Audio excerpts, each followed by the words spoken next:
السلام علیکم ویورز، آج میں آپ سے صغیرہ اور کبیرہ گناہوں کے بارے میں تھوڑا سا ڈسکس کروں گی۔ وہ یہ کہ صغیرہ اور کبیرہ گناہ کیا ہیں، کون سے ہیں۔ فرض کا ترک کر دینا کبیرہ گناہ ہے اور واجب کا ترک کر دینا جو ہے وہ صغیرہ ہے، لیکن جو گناہ بے باکی اور اصرار کے ساتھ کیا جائے گا وہ کبیرہ بن جائے گا۔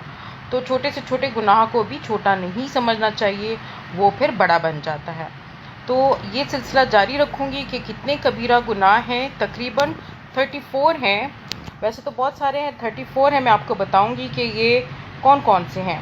تو یہ سلسلہ جاری رکھوں گی، ویڈیو ختم بھی ہو جائے تو اگلی ویڈیو میں بتاؤں گی۔ کبیرہ گناہ جو ہیں، اللہ کے ساتھ شرک کرنا، قتل کرنا، جادو کرنا، نماز چھوڑنا، زکوٰۃ ادا نہ کرنا، ماہ رمضان کے روزے بغیر عذر کے چھوڑ دینا، طاقت کے باوجود حج نہ کرنا، والدین کی